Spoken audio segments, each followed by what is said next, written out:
Hello everyone, I'm the Viking General, and this video will be the second part about the economy in Total War Shogun 2. If you haven't watched the first part yet, I highly recommend doing so, as that will explain a lot of basic things. Anyway, let's begin. In Shogun 2, there are basically two different philosophies we can employ for our economic strategy. The first is to basically be a military dictator, and the second is to become the rice basket of Japan. Let's go through them in order. The first philosophy basically ignores developing provinces economically and spends all the money on military buildings and units to conquer more territory more quickly. To squeeze out the most money, we should raise our taxes to very high every other turn, since a revolt only occurs if the population is unhappy for 2 turns in a row. The other turn, we tax as high as our public order allows it. We only upgrade farms to make sure we do not run a deficit of food, or if they are on fertile or very fertile lands, and we only invest in the 5 richest provinces close to us, which will house our Metsukes. This is because in Shogun 2 it takes a lot of turns to see a return on investment, and money now is more worthwhile than money later. Let's for example take a look at the market building. This will cost 850 koku and 3 turns to build. It will provide 200 wealth, and with a 50% tax rate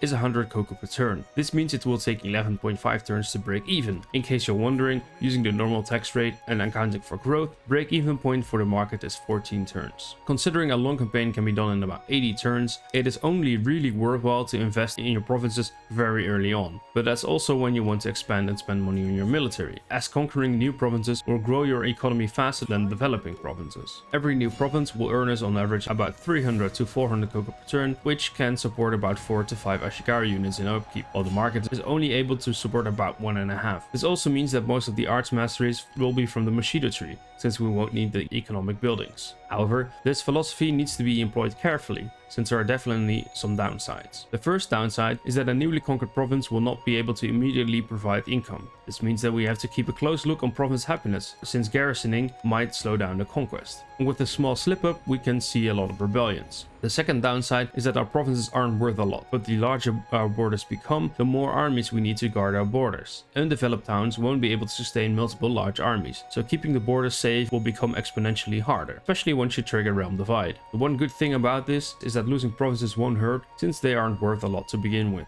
The second philosophy is to focus on building up as much food and growth as possible, and to slowly expand. This philosophy will be focused on the long-term economic benefit, as opposed to the short-term. The main two differences are that this philosophy uses normal tax levels, since that gives the best growth to tax level balance, and that it focuses on upgrading as much farms as possible. Still, there isn't a lot of development in your provinces. Upgrading your castles and markets will cost food, and is almost never worth it. You only want to upgrade your castles in your recruiting provinces, for the extra recruitment and building slots. The rice exchange gives a decent amount of wealth, but only increases the growth by 5 in the province it's built, while reducing the growth by 1 in every province. So if you have 6 or more provinces, the net growth in your clan is already a -1 and will continue to fall further the more provinces you acquire. For the same reason, it isn't worth it from an economic standpoint to upgrade a castle just to put a market in that province. You will lose out more on the food loss than you will gain from the market. The benefits of this strategy will be that you will have more money to spend on defending a smaller section of land. This will also lessen the burden on building up roads to facilitate faster troop transport, since you have fewer provinces to travel. And of course,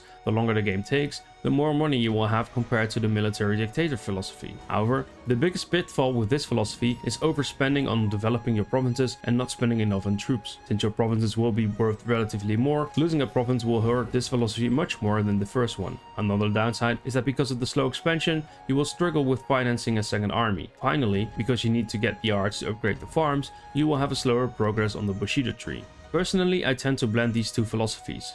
I will play the ruthless military dictator in the early game to get a lot of troops and carve out a nice chunk of territory. After I've established the borders I'm happy with, I will then slowly switch over to the rice basket philosophy. First, I will stabilize my provinces, so I don't have to worry about revolts, and then I will build up all my farms, while mostly defending my territory from aggressors. Eventually, I will start expanding again, if necessary even raising taxes for more troops, until I almost hit Realm Divide. Then I stop again, and finalize developing all the provinces while preparing my armies for the Realm Divide. When it triggers, I'll generally focus on conquering as much land as possible, but I won't develop these newly conquered lands. At this point in the game, the return of investment will be too slow to be of use. Finally, I also wanted to talk a bit about trade strategies. Trade agreements might seem like free money, but there are some things you should be careful about. Firstly, it will bring you into contact with more clans, which might be something you want to avoid. Secondly, and more importantly, you never want to rely on your trade income. since it can fluctuate heavily, as could be seen in part 1. Even your allies can blockade ports from clans with which you have a trade agreement, nullifying any income, or a clan might get wiped out, also nullifying your income. While you do get something for unsold resources, you lose out on a lot more. Thirdly, if you want to focus on trading, you will need a navy to keep your trade ships and trade routes safe. Wacko pirates will spawn randomly around the trade nodes, so you'll never be able to leave trade ships undefended. Finally, it's virtually impossible to get trade agreements with other clans during Realm Divide. You can create vassals to trade with, but you risk having those vassals stab you in the back later anyway. When Realm Divide hits, expect almost all of your trade income to disappear. In conclusion, you want to trade as much as possible, but to never rely on it to keep your economy afloat. If you've made it to the end of the video and you haven't subscribed yet, make sure to turn that red button into a nice grey one. Also, if you haven't done so already, make sure to check out our Discord. I'd love to see you there. So, with my call to actions being said, thank you for watching.